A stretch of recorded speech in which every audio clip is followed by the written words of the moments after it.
This is Matt Lindsay, owner of Southside Strength and Fitness, and this is the beginning of our Southside Trainer series. So we're going to be putting together a series of videos, each one with one of our trainers, bring a vast variety of different disciplines, different training styles, what they do, what they niche down into. And so we're going to be working out with each one of them over the coming weeks so that you guys learn more about them, their backgrounds, why they do what they do, and who might be a best fit for you as a member, as an aspiring member, someone looking to get back into the gym, or maybe you've been in the gym for quite some time, you're just hitting plateaus. So we're gonna cover all of that, and I can't wait for you to meet all of our new trainers.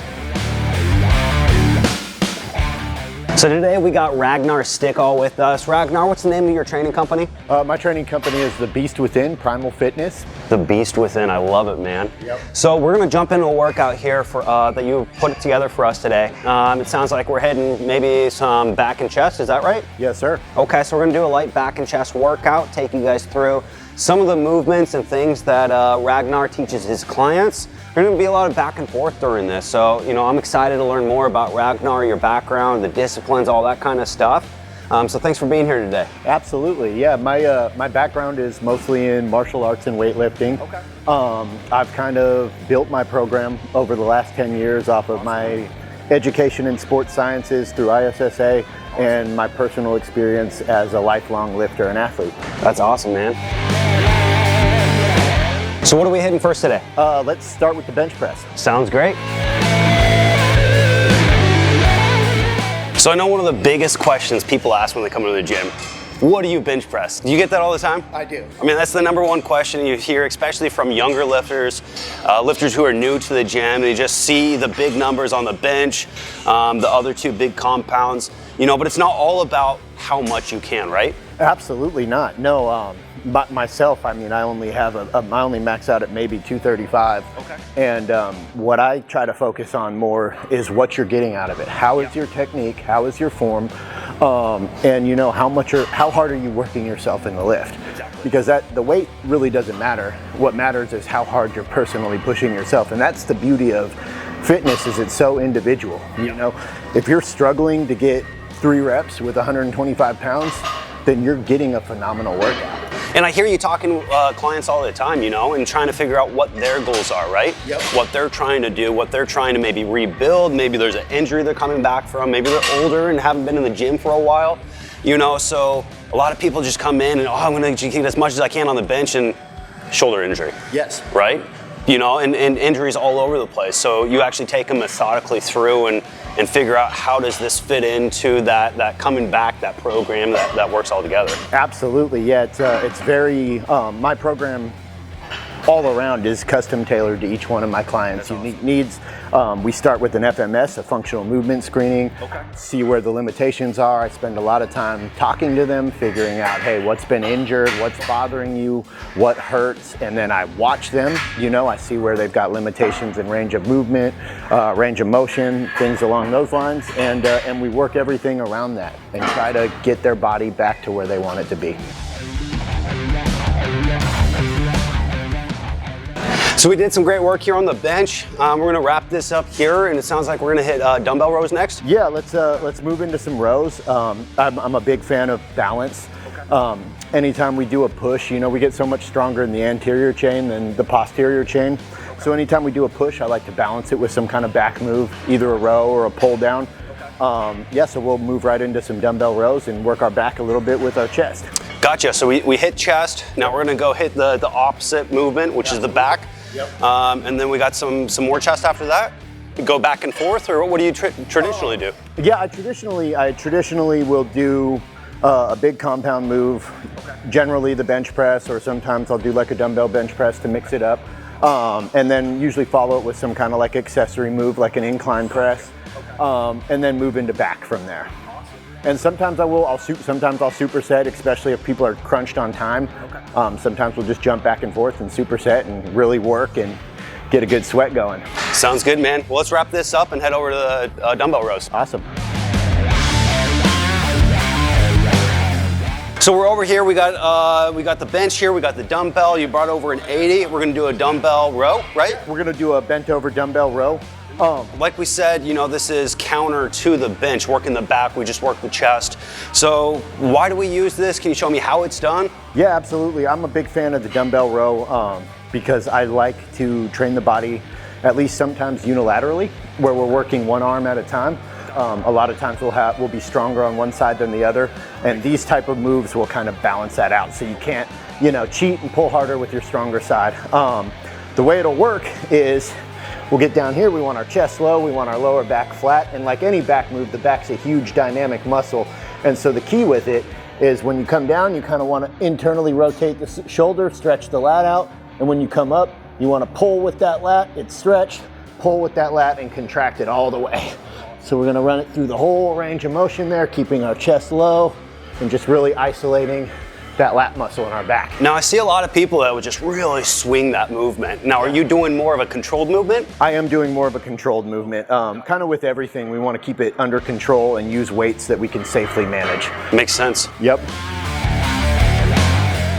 You know, and I hear that a lot with kind of the white collar, if you will, the office workers hunched over and stuff like that. But we see them blue collar, you know, laborers as well, whether it's shoveling, bent over, doing it, whatever type of plumbers, tradespeople. I mean, they're always bent over. You always see that hunch, right? Yep. So this would really just open that up and really kind of fix that problem, huh? Absolutely, that is the idea behind this. And you're right, it used to be kind of isolated to white collar workers, but now, you know, with the rise of smartphones and everything else, I think that probably somewhere in the 90% of the population range spends way too much time, you know, hunched over a computer, hunched over a phone. And even, you know, the blue collar workers, you're pushing, you're doing a lot of internal rotation in the shoulders, and you're missing a lot of this, you know, work through the back here. Hey, let's wrap this up. Let's head over to deadlift here. Perfect.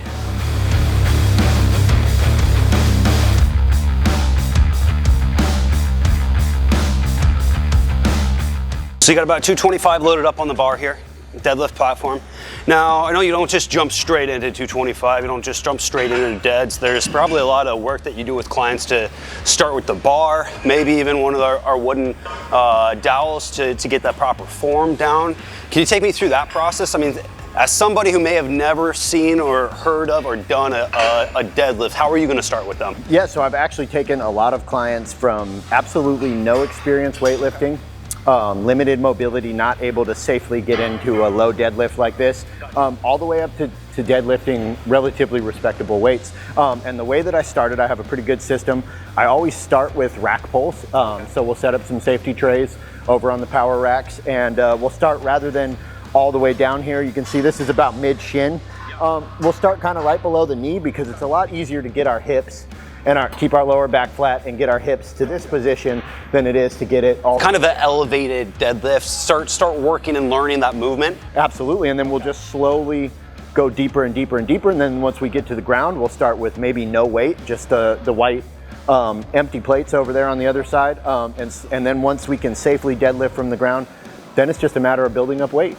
And the empty plates you're talking about, those are our training plates, right? I mean, I think they're like 5 or 10 pounds each, but the same height, so it gives you exactly, you know, the lift you would do here, the same movement, right? Exactly, the same mechanics, just without weight. I mean, the bar weighs 45 pounds alone, so okay. When you've never deadlifted, it's something. Yeah, that makes sense. Yep. Okay. So what is this good for? Performance-wise, you know, training-wise, what does this do?